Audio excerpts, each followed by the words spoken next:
Well, folks, welcome to the Progress Report. It is Wednesday. It is 7 o'clock, June 20th. This show is airing live on June 20th, and if it's Wednesday, it's the Progress Report. I've had a little bit of a hiatus, and as you can see, the chair next to me is vacant temporarily. Our host, Bob Backus, our genial host, Bob Backus, is fulfilling his obligations as a state rep. The county delegation is having a meeting this evening, and apparently they're having an issue getting a quorum. So the hope was that he could take care of business over there and get over to the show, and he's still trying to do it. We're leaving the chair open for him, and he may yet show up, but in the meantime, the show must go on. So you're stuck with me, but I hope that we can still do something that's going to be entertaining and informative for you. Today, we've got a great show planned. I want to remind folks that this is a call-in. Since Bob's not here, we could use your help if you have any questions. We got a great guest that is kind of perfect for that kind of a thing. Our phone number is 640-3091, 640-3091. You can call in and talk right with us. Today, we are going to continue in our series of Democratic congressional candidates for CD1, the 1st Congressional District, which includes Manchester and spreads kind of out to the seacoast and then up the border with Maine, about halfway up the state or so, I'd say. We've had several candidates here, and today we're going to have another great one. It's Terrence O'Rourke, who is from Rochester, and he will be speaking with us. But before we get to Terrence, we are going to take a moment to do something that we have been doing on the show this year, something new called the POTUS Report on the Progress Report. Typically, we try to find something that's not been in the news, not been reported, bring it to your attention, hopefully be a little bit entertaining. Sometimes we get a little snarky. We try to have a little fun with it. But today it's not fun at all, whatsoever. I'm at a point at this point in my life, I find that I'm somewhere where I feel that I have to stand up and make a public statement, and I feel that everybody has to stand up and make a public statement. We're going to show a little video. It's about 8 minutes long. Tough to watch, tough to listen to. Some of you may have seen it. If you're watching Fox News, you haven't seen it because they don't play it, and they haven't played it, and they probably won't play it. But this is a video that'll give you some flavor of what's been going on for the past 2 months. This isn't something that just started up last Wednesday. This is something that's been going on since April. This policy was announced last April, and yes, I'm alluding to the policy of ripping children from the arms of their mothers and fathers and housing them separately, and I would say inadequately and inhumanely. But I'm not going to opinionize on that right now. We're going to go right to the tape, Paul, if you wouldn't mind running it. It's about 8 minutes. It's tough to watch. Don't go get a sandwich. Don't go get a beer. Watch this. Put this on your soul. Absorb it. And when we come back on the other side, I'll have a few things to say.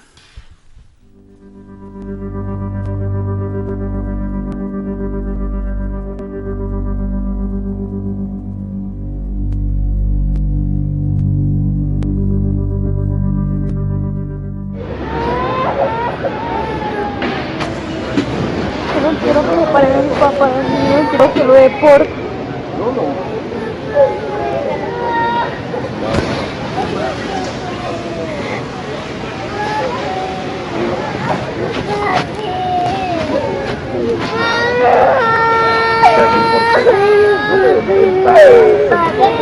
Ok, ahora ahí va a ser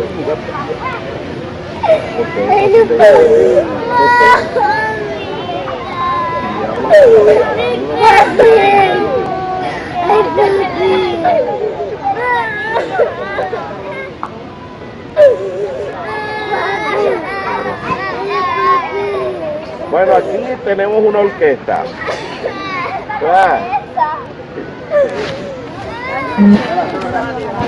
Faltaba el maestro,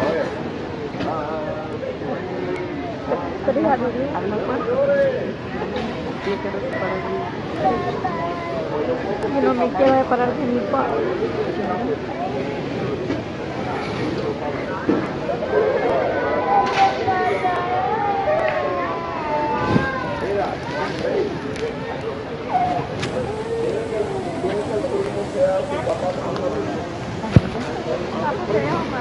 Primo, ven para acá.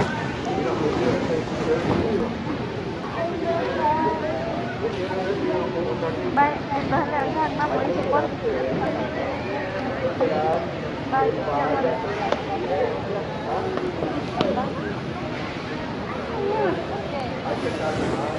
vaya, entonces ahí está pendiente, oye, porque eso es lo que tienen ahí.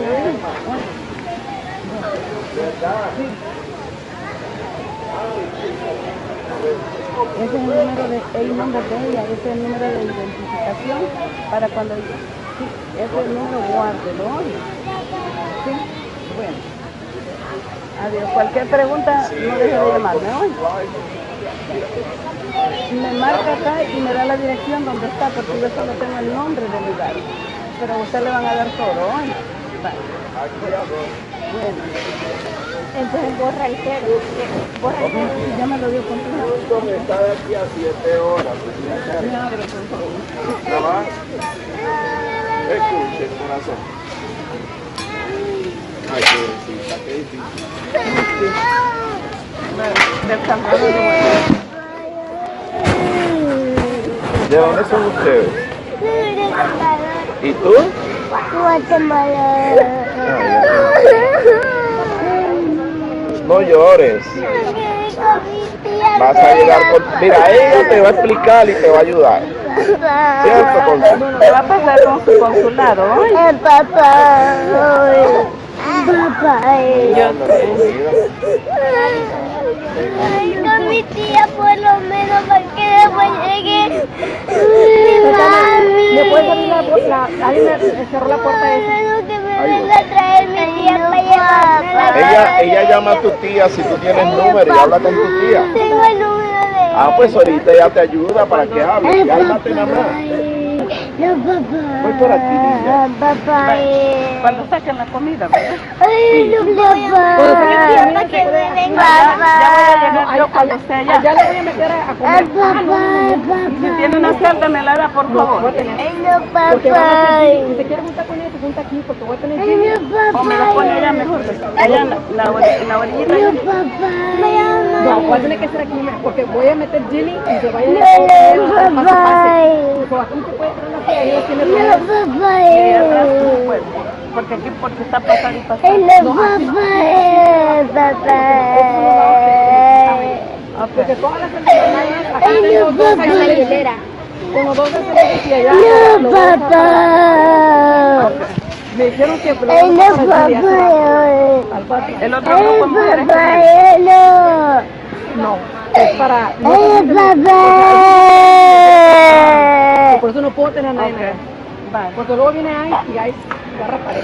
Ay, no, papá. Voy a llamar a mi tía para que después de comer me venga a recoger. Cuando agarren la comida, yo voy a venir para que Ay, le... no, papá. Tengo el número yo de memoria, 34, 35. Ay, no, papá. Ay, no, papá. Yo también me quiero ir. ¿Y su mami dónde quedó? ¿Dónde quedó su mami? Es una casa ajena. ¿Dónde quedó su mami? ¿Dónde, Honduras. dónde se quedaron sus papás, su mamá? ¿Y viene con papá usted? ¿Y usted viene con mamá? ¿Y su mamá también? Yo vengo con papá. Voy a llamar al menos a mi tía para que me venga a recoger. Ay, no, papá. Y después para que llegue mi mami lo más pronto posible. No, primero con papá. Primero con papá. Primero con papá. Solo la voy a ver si la está. Ya le dijeron, ella ya sabe, es que ella vamos a poner a los de la Pascua. La voy a comer a todas porque comen acá de este lado, así para que no me pasando por acá. Así cuando entre la gente de Palbar, este lado, para que no la... Entonces los niños me van a quedar allá. ¿Quién? ¿Las qué? Las niñas, es porque me quiero reunir con las niñas del Salvador. Bueno, se pasa. Ay, no, papá. Los voy a poner a comer allá, allá, allá. Ah, ok. Porque aquí no quiero, porque Primero quiero reunir con las niñas chiquititas, las del Salvador. Bueno, todas las del Salvador, sean con mamá o con papá. Sí, sí. sí, ok. Porque yo no, Pero porque no ha venido la comida todavía porque la niña quiere hablar con su tía. Yo le puedo dar una llamada. Si es de El Salvador, sí. Sí, sí, del Salvador. ¿A dónde está la niña que estaba del Salvador? Ay, no, con ella. Me voy a poner allá.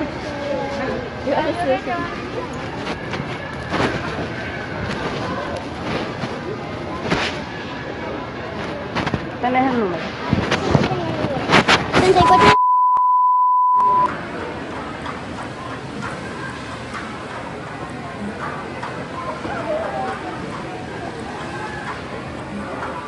Y mi mami, después que me venga a traer mi tía, va a venir lo más pronto posible para irme con ella.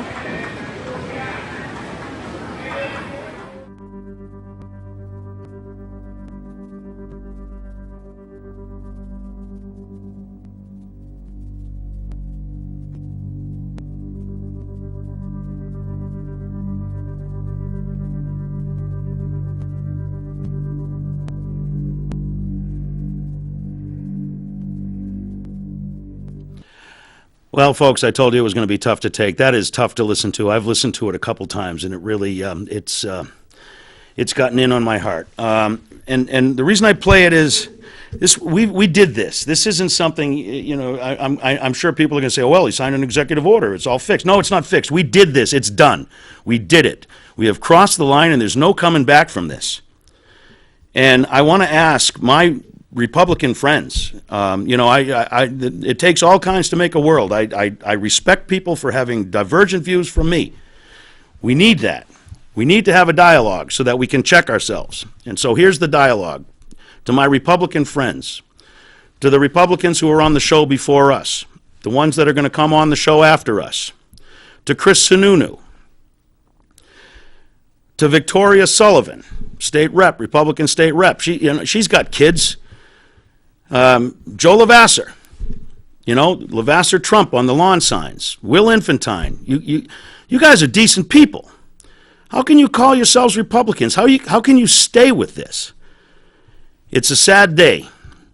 And I know, and I'm very happy to see that some effort is being made to stop this, but it doesn't take away what's been done. The line's been crossed. The sin's been committed, and there's just no coming back from it. And I think that it's time every single American, this is a day, I'm doing this because I just feel I cannot sit still and be quiet. I have to publicly make a statement, and I think it is the obligation of every single American to make a public statement that this is wrong and that we're just not going to stand for it. And we're not going to stand for the people that do it. This didn't happen by itself. And I don't want to hear the baloney that you hear on Fox News that it was caused by the Democrats. That's baloney. Everybody knows it. So that's the POTUS report on the progress report for today. A very sad day. And I want to thank our guest, Terrence O'Rourke, for indulging me a little bit longer than we usually do. And I'm very sorry to take away from our presentation of what you want to present, Terrence. But let's shift gears here, because it's stuff like this that motivates people like me to get involved in our community, both in politics and in other volunteer work, and people like you to do the job you do, which we'll talk about, and to step up and to run for Congress. Dear Lord, who would want to do that? But let's start the way we usually do here on the Progress Report, Terrence. We want to know about you as a person. Tell us a little bit about yourself. What brought you to being a candidate for Congress, and start at the beginning. Where'd you go to school? How'd you get to New Hampshire? Tell us a little about yourself. Okay, so just kind of had to give a little family background on our links here to New Hampshire. So my mom's family has been from New Hampshire since they say the Mayflower. I know everybody says the Mayflower, but legitimately since the 17th century. I'm on her mother's side, and then my dad's family immigrated to America in the early part of last century. Eventually, my grandfather retired from the fire department in Lowell and moved to Lee, New Hampshire. My dad went to UNH, his brother went to UNH, my mom and all her brothers went to UNH. Long story short, my dad meets my mom at my uncle's wedding. So that's our connection to the state. That's how we're here, and that's how I ended up being here. So that's how our links to New Hampshire. Now, how I ended up here running for Congress, well, public service is in our family. It's in our blood. It's a vocation for us. It's what we do. My great-grandfather off the boat was a fireman. My grandfather was a fireman. My dad was in the United States Army and then spent years as an educator. And myself, I was in the United States Army. So I went to college at Marquette University in Milwaukee, a Jesuit school. I did ROTC there. And then after graduating from Marquette, I was commissioned as second lieutenant in the United States Army in the field artillery. Instead of going right into active duty, I went to law school at Tulane University down in New Orleans. I've heard that's a pretty good school. It's a great school with wonderful graduates doing great things. So during my course of studies there as a law student, of course, September 11th happened. So we had our war in Afghanistan, and then we ended a war in Iraq. So when my time was up and I graduated, instead of pursuing a career as an attorney in the United States Army, I went into my branch, into the field artillery. At that point, I was did my basic officer base course at Fort Sill, Oklahoma, but then I was stationed at Fort Bragg, North Carolina, the home of the airborne. So I was in the active duty 2003 to 2007, did a year tour in Iraq, which we can probably talk about a little more later. And then after that, came back to New Hampshire, took the bar exam, and started my career as a lawyer, first as a assistant county attorney in Rockingham, right next door here. Then I was an assistant United States attorney for a couple years in the Northern District of Alabama, where I did counterterrorism, counterespionage prosecutions, and along with all the guns and drug stuff. And I came back home to New Hampshire, where I was up in Carroll County, and now I'm the city attorney for Rochester. Yeah, and I understand that you're kind of a pathfinder for the city attorney. Eddie, if you're still on the line, I see you on the line. I just want to give our guest a chance. We delayed him a little bit. I want to make sure he gets to tell his story. We'll get right to you. Maybe after the break. But tell us a little bit. I mean, you're opening up something. The city of Rochester, which is a pretty big city. Yes. I'm surprised that you're the first city attorney that they've put on board. Yeah, prior to that, in their 200-plus year history, they had never had an in-house city attorney. And our current city manager, when he got on board, he looked at the numbers, and you're paying outside counsel, $200, $300, $400, $500 an hour to do this work, and it didn't make sense. So they created the position of city attorney, city solicitor, and I was hired in March of 2015. When I started the job, it was just a room kind of like this, full of tables, just me. And in the course of these 3 years, I've set up an entire legal office. We do not only the civil side of the house for the city, we also do the prosecution Criminal for the prosecutions for the too? police department. Yeah. Well, that certainly is a very interesting background. You've got both a little bit of your foreign policy, your military. You've got certainly traveled the country. You've been to a lot of places. You've been in positions where you've had to manage budgets. So you're coming with a pretty decent background. What was it that sparked you at this moment in time? Other than the open seat, I'm very fond of John F. Kennedy's phrase. There's a better word for that, but if you see daylight, run for it. So, Right. I mean, there's daylight here. Carol Shea Porter's decided not to run again. What prompted you to run for this open seat? Well, it wasn't just because it was an open seat. Had Carol retired, and I think if President Obama was still president, I don't think that would have been something that would have compelled me to jump forward. I think it's because of the times we're in now, and what the Trump presidency has meant for our country, and what it has meant to us as Americans. And I see this as a time we have to reclaim the mantle of un-American, what it means to be American. We are not Trumpist. We're Americans. And I think because of my background and the unique voice that I bring, I can not only just win this seat, I can actually affect change down in Washington and be a change agent within the Democratic Party as someone who has lived sort of the American dream, but is espousing some real progressive values. Well, that's great. We're at the point, as I told you, we're going to take a couple of breaks. We're going to take a quick break here just to kind of regroup. When we come back, I'm hoping, Eddie, if we've lost you, could you please call back, because we really want to get some call-ins to talk to Terrence. Eddie, hang on to the break. We'll do a quick 30-second break, and when we come back, we'll take your call, and we'll use that to kick off into starting to talk about some of the issues that you hold very important, Terrence. So we'll be right back, folks. Stay tuned.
Well, time flies when you're having fun. We're just back from our first break. We're here with Terrence O'Rourke, candidate for Congress in the 1st Congressional District.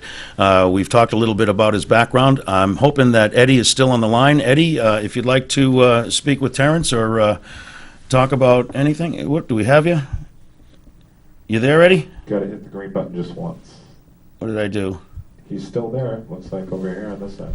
Eddie, are you there? No, he's gone now. All right, Eddie, please call back. I hate to say I am not the most technically savvy guy in the world, but I should know how to use a telephone. Eddie, please call back. I was just talking to Terrence about you. We'd really like to have your comment and questions. We'd like to have you be part of the conversation. Please, please, please call back. I'm very sorry. But moving on, we want to talk about the issues. Yes. We talked about, these times are difficult, and you want to bring, you say, a progressive perspective to Congress. You're talking my language. People who know me know I'm a liberal. I'm not ashamed of it. And it looks like we have our host, Bob Backus, coming to join us, coming to my rescue, which is great. Good to have you, Bob. We're just swinging into talking with Terrence about the issues that are important to him. And I'm looking at his, he's got a fact sheet that he's put out. And one of the things that you talked about a lot earlier was, we're being a little disjointed. Bob's here, and Eddie's back on the line, so we're going to try to take Eddie's call. We'll start with that like we were planning on it. Eddie, are you there? Did I do this right? There you are. Eddie, I can hear you. Okay, great. Sorry about that, Eddie. What you got? All right, very quickly, I want to say good luck to your guest. As it happens, I am also a Field-Hillary myself. Field-Hillary cannoneer. So are you really? Good luck to him, okay? Fantastic. I should have known that, Eddie. Yep. 13 Bravo. That's nice. King of battle. Okay, listen, I want to ask you guys a quick procedural question, and that is, Friday was the last day to sign up for office, okay, to run for office. Today, Wednesday, was the last day for the parties to get somebody, okay, like, yep. For example, Hillsborough County Sheriff, Hillsborough County Register of Deeds. Nobody signed up for that. They still haven't. What happens now if it's blank? Boy, that's it goes blank on the ballot? Blank on the part of both parties? No, no. Hillsborough County Sheriff, Democrat. Yeah. I should have said Democrat. Nobody has signed up. So the Republican will run unopposed. Yeah, that's it. The Republican will be the sheriff. What's been done in the past, Eddie, is that if there is a candidate that's willing to do it, they will mount a write-in campaign of one type or another. But as you know, that's not really that's a tough one. Yeah. Okay, all right, that's all. Good luck to your guests, and hey, great, thank you. Thank you. 13 Bravo. Thanks, Eddie. Well, Bob, we've introduced Terrence. He's had a few minutes to talk about himself. We had a pretty, I'm going to say, powerful POTUS report on the progress report talking about what's going on. I'll watch the repeat. I don't think I yelled loud enough into the microphone or called out enough people. I'm just so sad about this. It's a defining moment. It's unlike any moment politically that I've ever experienced in my life, and I really hope that everybody, you got to stand up. But I don't want to detract from our candidate. We're doing it again. Terrence, let's jump right into the meat of things. Yep. Healthcare in the United States of America is an issue. Costs are still going up. Obamacare is being gutted, so that plan, it's just not working. It was not built on the most solid of foundations. I guess we got to admit that, but it was an effort, and I believe it was working to quote unquote bend the curve. Right. But that plan has been scrapped. So what would you put in its place? So where I think we need to get as a country eventually is to a truly universal, not-for-profit healthcare system. And this is what happened in the other Western democracies after the end of World War II, where they basically reformed their countries after the devastation of that war. And one of the things they want to do is guarantee healthcare for their citizens. And how did they guarantee healthcare for their citizens? The government, as the Commonweal, as the Commonwealth, created a system where the hospitals are owned by the people, the doctors are paid by the government, the nurses. That's what we need in this country. Now, of course, Obamacare has to be protected as sort of our 50-meter target, because if that goes away, tens of thousands of Granite Staters, millions of Americans right away lose their health insurance. I think the next logical step is something folks call Medicare for All. Medicare is a brand name people understand. They like it. And they love it. And they love it. They understand it's not free. It doesn't take the profit out of the system, but it makes sense as an ecological step. But we have to get to that point where it's a not-for-profit health, truly universal healthcare system, because it's the profit which is driving all the cost up. And we don't have a healthcare system in this country. We have a sick care system. And the sicker people are, the longer they wait to go to the hospital, the more detrimental the situation is, the higher the profits are for the hospitals and for the insurance companies. If we had a truly universal system and we had a healthcare system, we would start focusing on preventative medicine, nutrition, taking care of this one body you're ever going to get. So that's what we need to do as a country, and it's something our sister and brother countries in Europe took care of after World War II. We were delayed here for all sorts of reasons. We can spend all the rest of our lives talking about the history of it, but we got to get there. That national threat, Canada, is also doing that. Yeah. I'm going to play devil's advocate. I do that sometimes. Yes. I don't believe a word I'm about to say, but what about the argument that they have lousy health care? We've got the best health care in the world at the top end. They wait in lines. Everything's rationed. How do you address that? Well, first, we have the best doctors in the world. That doesn't mean we have the best healthcare system in the world. So if when you're talking about research, you're talking about situations, our doctors perform miracles. We do have the best doctors in the world. We have the best medical schools in the world. Right down the street here in Boston, we couldn't be luckier to be that close to something really tragic happens. But the boogeyman of quote unquote socialized medicine, it's just not true. It's been alive from the beginning. These countries that we're talking about, they live longer than us. They live healthier lifestyles than we do.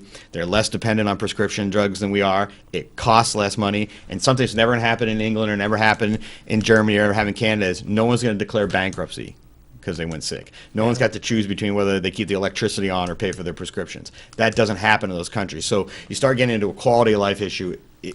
Yes, we have the best doctors, but we have a much worse healthcare system. Yeah, and it always strikes me too, Terrence, that it doesn't matter who's in control, whether the conservatives or the liberals or the Tories or whatever. It doesn't matter which party takes over the government. Right. All of them defend their national health care programs, every single one.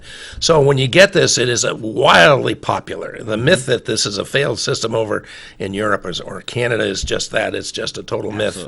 And I just don't understand why people don't get that. And it's looking like, I'm glad you're running for federal office, it's looking like this just really can't be done on a state basis. No. In many areas, the states can lead the way by being the experimental policy laboratories for the nation. It looks like we can't do that. It's just too big a costly a system to change on a state-by-state basis. It has to be, only the feds can do it, correct. Yeah, okay.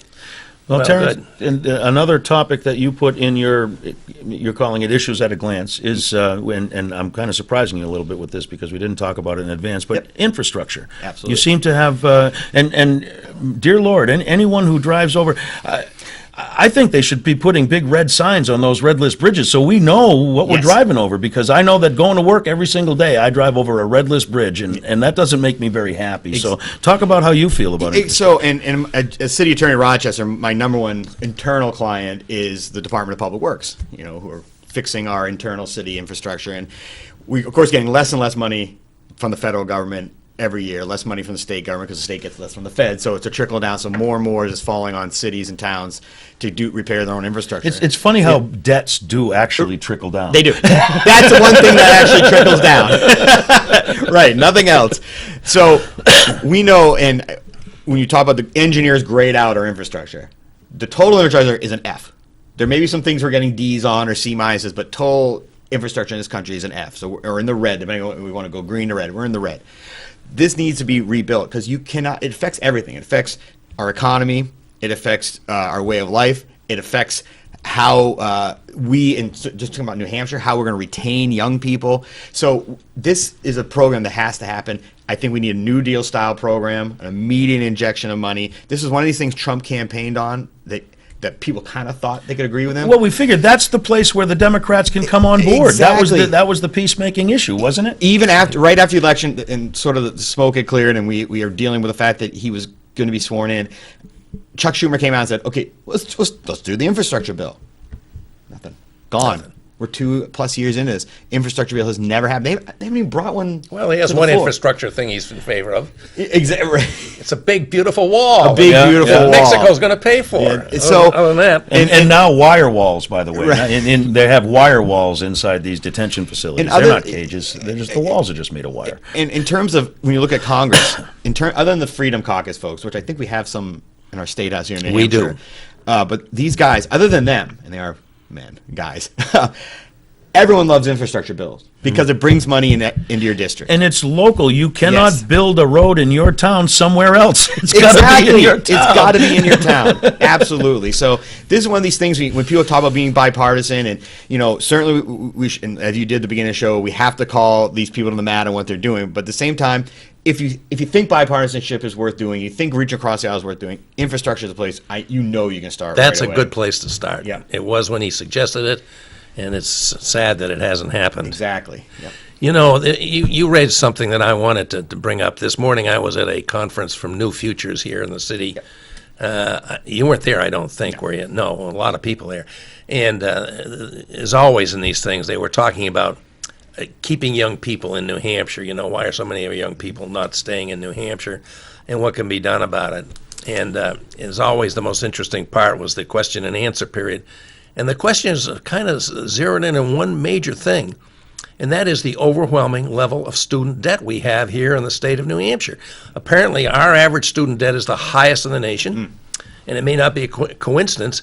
Our state support for public higher education is the lowest in the nation. Yes. It seems like there may be some correlation there. Yeah, you think- you got a position of what you think should be done about that if you become a federal elected official. So this is something obviously that affects me personally. Between my wife's also an attorney. Between the two of us, we have hundreds of thousands of dollars in student loan debt. I had nothing from undergrad because of ROTC, but then going to law school at Tulane was certainly a big bill. And Tulane guys. Yes, that's rare, right? In New Hampshire. Wow. So I'm looking at the fact that we'll pay off my student loans. I'll be 56 years old, so it'll be 17 more years. I'm going to be 59 on Monday, and I'm still carrying it. Exactly. And you start looking at this age, you're looking at your kids and like, wow, when they get ready to go to college, I'm still paying off my college. I am not going to be able to help them out. So what we need to do is, and New Hampshire is a terrible example of this, is kids can't go to the University of New Hampshire or to any of our other state schools with basically a scholarship, with what their parents can do, with financial aid and a job, and make it out of there debt free. Like my mom got to do, my dad got to do. That's certainly the way I did it. And that was true to the 80s. We know that Yeah. you could still do that at UNH. You can't, or not just UNH, Keene State and the rest. So that's what we need to go back to is, if you go to a public university or college or community college, you should be walking out of there debt-free. And again, our friends in Europe and in Canada, they get this. They're not saddling their youth with these bills. So you always talk about, we have an international economy. So you're putting us as little economic units out in there at such a disadvantage to our brothers and sisters in Europe and in Canada. So why are we doing that? Why are we saddling our youth with this debt? So we got to move toward the system of totally financed public education from K through wherever you decide your terminal degree is. Well, I certainly would agree, but we have to be willing to pay that cost Yes. as a polity, as a community. And so far, it seems like there's a lot of resistance to that. But you would be willing to stand up and say that's worth doing, and I'm willing to pay for it, even if it means, we got to raise more revenue, hopefully more fairly. Yeah, and I think people don't mind paying taxes if they can see what they're getting out of it. Yeah. And right now, particularly, let's talk about the federal level, is because so much of our budget is going to particularly these wars that we shouldn't be in, you get your federal tax bill, you pay it, or the bites are taken out of your check, and you don't see it. You see our infrastructure crumbling, you see costs rising for you, and you're like, where is my money going? Where is it going?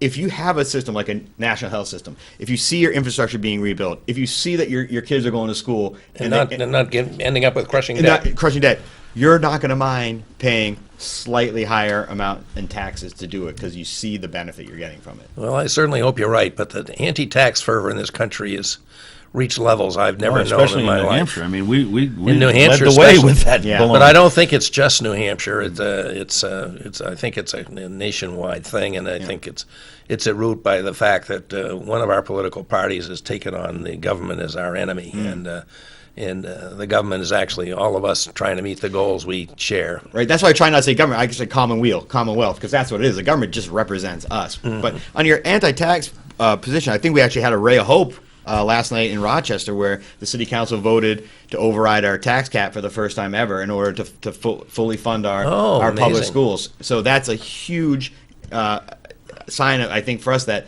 at least in terms of education, that people understand that this is an investment in your children, this is an investment in the future, it's an investment in your community, and if you don't invest in your education, the rippling effects on your well-being of your community are dire. So people are stepping up, even in a city which can be 50-50 Republican, Democrat. They stepped up and they overrode the tax cap. So I think that's a positive sign. Yeah, well, we had an override of our tax cap here in Manchester. On the revenue On the side, revenue in order to side, get- we have a pick up the tax cap revenue. both on revenue and Yes, spending, you so do. they overrode it. We only have we don't have it on spending. it's, side, it's yeah. bad. And So I mean, even the you work hard to raise property values. You can't utilize that the benefit that you've generated. Yeah.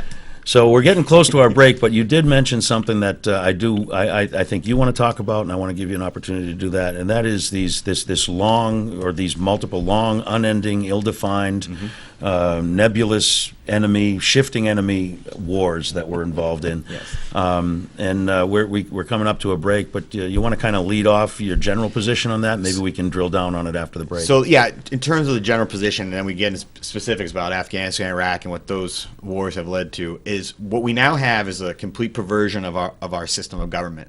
When we separated from England, the King of England, he decided when you went to war, who you went to war against, when it ended, how much it was going to cost, who was going to be in the army, who was going to be in the navy. So when our country separated, they wanted to say, no, sir. The president is just the lead general of the army and the head admiral of the navy. Congress decides when and where we go to war, how much we're going to pay for it, who serves in the military, and when it ends. Now, what has happened, because of this quote-unquote war on terrorism, this has happened. They punted. They authorized punted. whatever you want to do. And now the president, and whether it's Trump or Obama or W, it's all three of them have done this. They decide who the enemy is. They decide when we go to war. They decide if and when it hasn't ended yet. Yeah. And so the system has been perverted, and we've now had that unitary military authority that was not what this country was supposed to be about. So exactly right. You know, the power of Congress to declare war is a power that's completely atrophied. It's gone. Hasn't happened since December 1941. Exactly. Yet we've been at war. And look at the wars we fought since then, and now we have more than one going on, and they seem endless, as we were saying. Yeah. Well, okay. We're at our second break, Bob. We'll take a quick break. We'll come back in a few seconds and finish the show. Stay tuned, folks, and don't forget to call in 640-3091. We'd love to have your calls. This is an opportunity to speak one-on-one with a candidate who wants to be your congressman. Take advantage of it. See you in a few seconds.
All right, we're back. We're back, Bob. Yeah. Let me just let the viewers know that I was late because of the Hillsborough County delegation meeting, and they have to struggle to get a quorum for that. And they even offer free food, and it's still hard to get a quorum. Next time they better go from, instead of hot dogs and hamburgers, they got to go to lobsters and steaks, and maybe that'll help. But anyway, that's the reason I'm late, and I'm glad Mike was here to welcome our guest and have the discussion. Can we have a little bit of a teaching moment? I bet you that there might be one or two folks that doesn't know what the Hillsborough County delegation is. We have a funny way of doing things here in New Hampshire. Oh, yes. When you get elected to the great and general court in this state, the 400 elite, as I like to call us all, you have two jobs. One is to, vote as a state rep on all kinds of things. And the other is that you are a member of your county delegation. Which is the legislature of the county. The legislature of the county. And there you have to vote on things like what the county budget will be. Mm-hmm. That vote was today, this evening, and we had to wait to get a quorum, which we finally got enough of a quorum. And then finally, one extra guy moved in so I could leave, and they didn't lose their quorum. And the budget was going through pretty smoothly because although there were going to be some additional costs, it's going to be a budget that can be approved without any increase in the county tax rate. So that tends to make for a harmonious and quick meeting. Speaking about anti-tax. Exactly, right? Everybody's happier to vote for a budget when you don't have to tell your constituents, this is going to cost you more money on your county tax rate, which is part of your property tax bill that you get from your town and city, every year, twice every year. So that's what it was about. Well, we certainly missed you. We're glad to have you back. But as I told the folks, you were doing your duty as a state rep, and you should be applauded for doing it. Thank you. And I understand you're running again. You're going to try to do it again. I am running again. You must really need that $100. I need that $100 a lot. I really do. Yeah. Times are tough, Terrence, let's get back to you. We certainly want to focus on you. You were talking a little bit about this endless war that we're involved in, and you kind of opined philosophically about where we've merged the power in this country. What's your solution?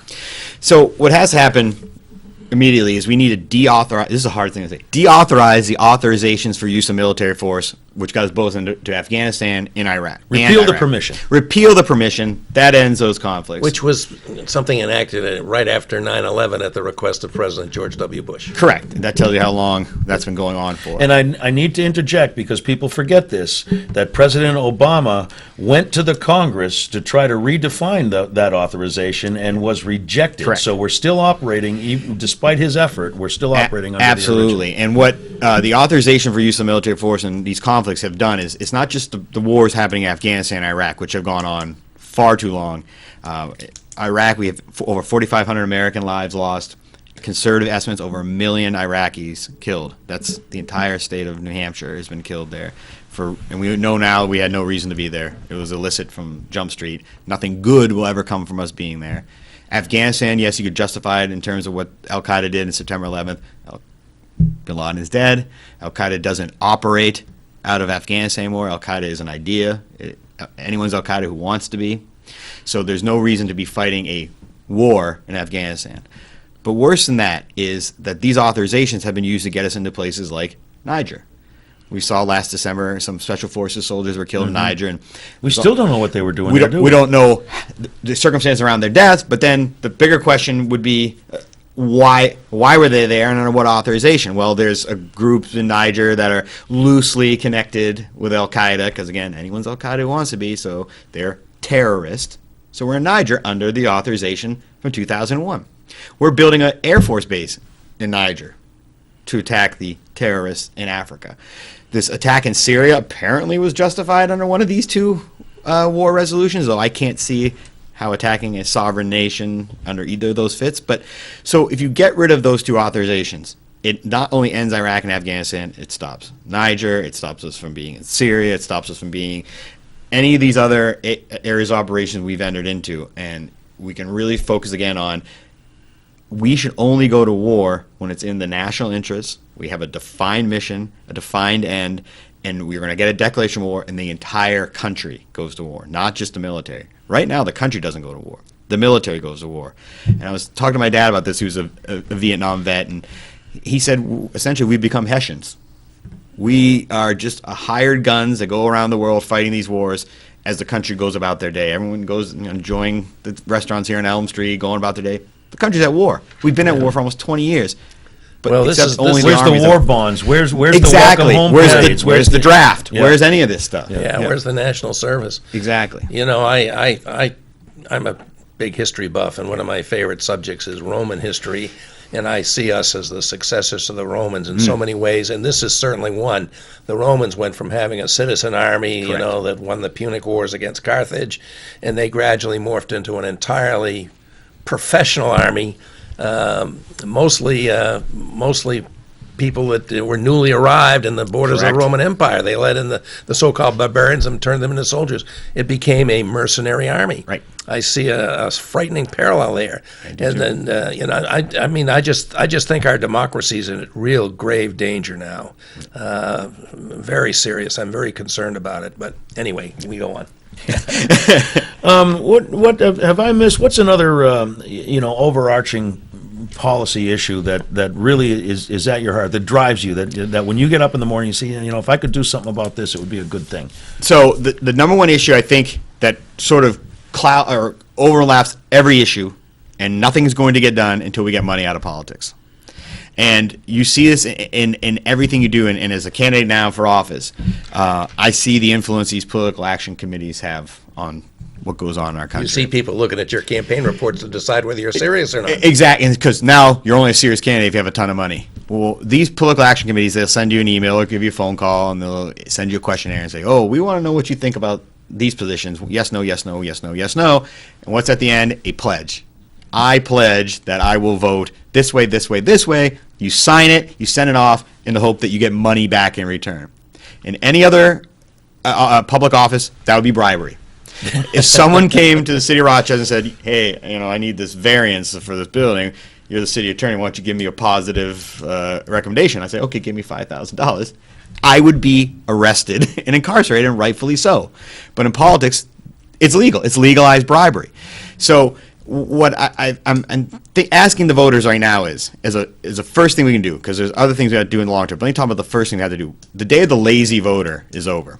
And I'm someone who fell victim to that too, where you're getting going on in your life and you're kind of paying attention, you're in and out, and then it comes time to the primary, you're like, well, I recognize that person's name, or I recognize that person's name, or I think his dad used to own the pizza place, or what, and you start making these connections. Well, that's what I'm going to vote for. What you have to do is go to these candidates' websites, see where they stand on issues, but then see where they don't take stands on issues.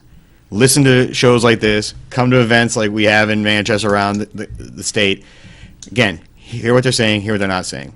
Then go to the FEC.gov website, the Federal Election Commission, and see where people are getting their money from. Not just the PACs are getting their money from, but the industries are getting their money from. Because the greatest indicator of future behavior is past behavior.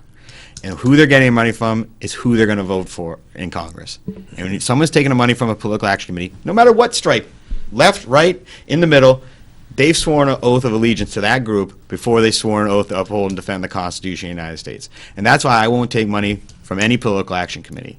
Because when I go down to Congress, I'll have two things in mind: your best interest and my conscience. And the only oath I'll swear is to defend the Constitution of this country for the third time in my life. Well, let me just push back a little bit.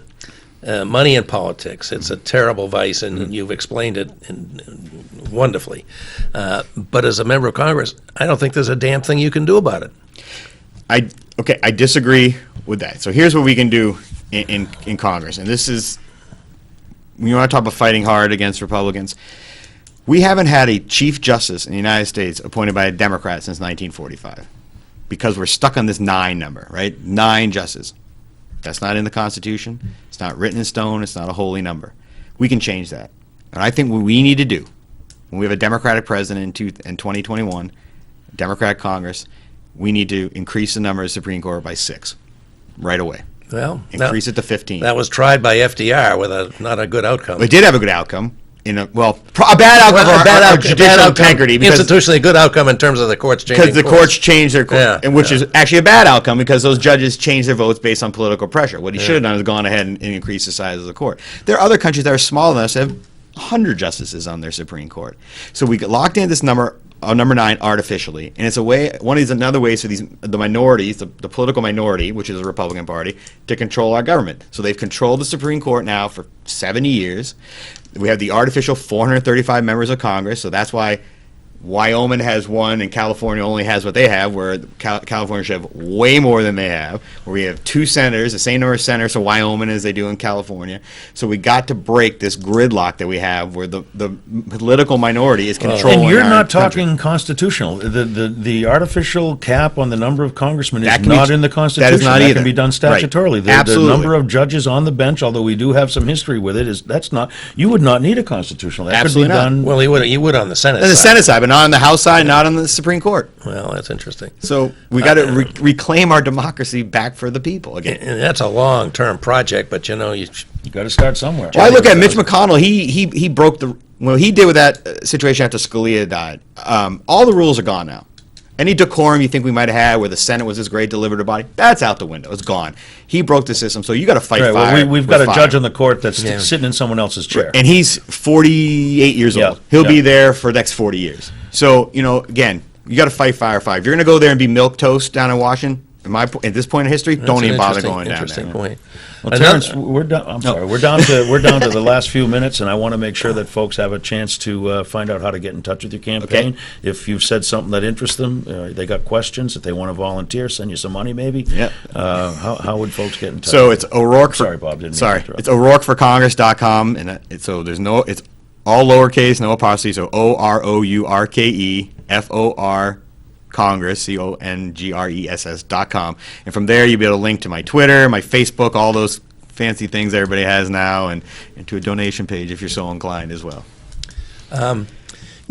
We've had other candidates on that are seeking the same office, and there's some outstanding people that are. I mean, I think we're blessed with the quality of candidates we got, including you. I think you're a wonderful candidate. How are you going to rise above all these other candidates? I mean, how are you going to distinguish yourself? What's unique about your pitch or your story? Well, I think what's unique about me is that we have to remember this is a Republican district. Donald Trump won this district. They have a massive voter registration advantage over us. No Democrat running for this seat has gotten over 50% of the vote since Carol Shea Porter in 2008. So we come into this behind the 8 ball. So you have to remember, winning in September doesn't matter. Winning in November matters. So if you got to vote for a Democrat who can win in November, and I think my profile fits this district. I'm a veteran. I'm a combat veteran. I've been a prosecutor. I have a wife and kids in the public schools.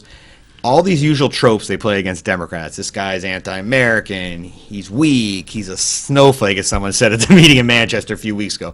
Those won't work against me. It's a similar situation what happened with the Connor Lamb fella out there in Pennsylvania, where all their normal attacks didn't work. And at the end of the day, they were left with nothing. Because when people are focused on the issues, the people of this country agree with us.